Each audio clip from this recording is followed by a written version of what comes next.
This is one of those stories that just sticks with you. It's about a car, yeah, one that was supposed to be for every American family, but it's also a story about a deadly secret, a fatal design flaw, and a truly shocking corporate calculation that put an exact dollar amount on a human life. So I want you to picture this. You're driving your car. Maybe you're stuck in traffic on the way home from work. It's that slow stop and go crawl, and then you feel it, a little tap from behind. It's annoying for sure, but it's the kind of thing that happens all the time, right? A total non-event. And we're not talking about some catastrophic highway pileup here. The car that hit you was barely moving. We're talking 20 miles per hour. At that speed, you'd expect a dented bumper, maybe a little whiplash, and a really boring phone call with your insurance agent. That's about it. But for the people inside this particular car, that little tap, that fender bender, often ended with a sudden, terrifying result. A fireball. The entire car would just erupt in flames. It turned a minor inconvenience into an absolute inferno. So what was this car? Well, it was the Ford Pinto. Back in the early 1970s, this was a huge deal. It was the baby of Ford's president, the one and only Lee Iacocca. The Pinto was supposed to be America's champion, a small, cheap car to fight off all the new, popular models coming in from Japan. And Iacocca's orders to his engineers were, let's just say, aggressive. He laid down two unbreakable rules for the Pinto. Rule 1, it had to weigh less than 2,000 pounds. Rule 2, it had to cost less than $2,000. This whole car was designed to hit a price tag, period. But in that mad dash to make the car so light and so cheap, a massive compromise was made. It was a seemingly tiny design choice that turned a matter of just a few inches into a truly fatal flaw. And honestly, the scariest part is how simple the problem was. See, to save space and a little bit of money, they stuck the gas tank behind the rear axle. It was just 5 inches from the back bumper and only 3 inches from the rear axle housing. And on that housing, there were these sharp, pointy bolts sticking out. So in a collision, even a slow one, the whole car would crumple just enough to ram the gas tank right onto those bolts, puncturing it like a can opener. Now, this is the part of the story that's absolutely crucial. Ford knew. Before a single person bought a Pinto, their own engineers ran crash tests, and the results were a disaster. Their own internal reports called the rear end design not satisfactory because the gas tank just kept rupturing over and over again. They knew. Okay, so if they knew the car was a death trap, the next logical question is, what would it have taken to fix it, to make the car safe, to stop these horrific fires from ever happening? What do you think that number was? $11. That's it, $11 per car.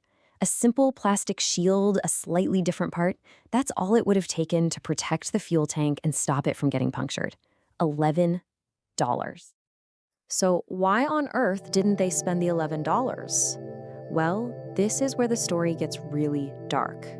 This is where we uncover one of the most infamous documents in the history of corporate America, the Pinto Memo. See, instead of just, authorizing the simple, cheap fix, Ford's executives did something else entirely. They sat down and did a cold, hard cost-benefit analysis. They literally decided to weigh the cost of fixing every car against the estimated cost of just paying for the deaths and injuries they knew were going to happen. And here it is, their grim arithmetic. They figured out the benefit of adding the safety feature. How? They estimated they prevent about 180 burn deaths, 100 serious injuries, and about 2,100 burned out cars. When they added up the value they put on all that, they got a total benefit of about $49.5 million. And here is the coldest, most unbelievable part of the whole thing. To do that math, Ford, using figures from a government agency at the time, put a price tag on human life and suffering. In 1971, they valued a single death at $200,000. A major burn injury? Just $67,000. So let's look at the bottom line.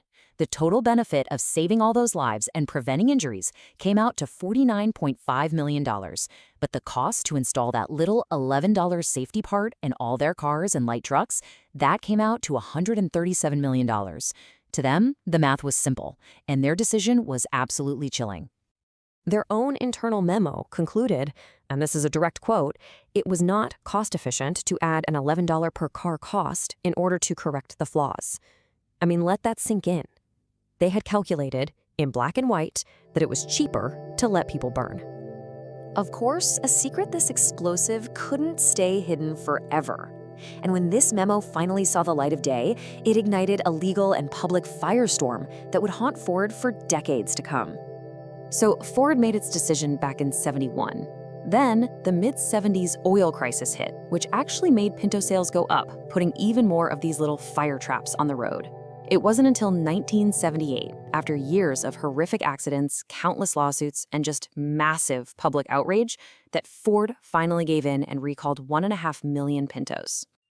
But by then, the damage was done. The Pinto case became the absolute textbook example of corporate greed gone wrong. It's a permanent stain on the auto industry and a landmark case that's still studied today in business and ethics classes all over the world. So why are we still talking about a car from 50 years ago? Because its legacy is in every single car you drive today. Think about it. Reinforced fuel tanks, crumple zones, airbags, all the safety features we just assume are there, they exist, in part, because tragedies like the Pinto forced the entire industry to change its ways. And that brings us to one last big question. The Pinto Memo is a really horrifying example from the past, sure, but the basic dilemma it represents, that hasn't gone away. We live in a world of self-driving cars, incredibly complex software, and global supply chains. Engineers and executives are still making calculations about cost, risk, and safety every single day. So it makes you wonder, doesn't it? What's the price of safety today?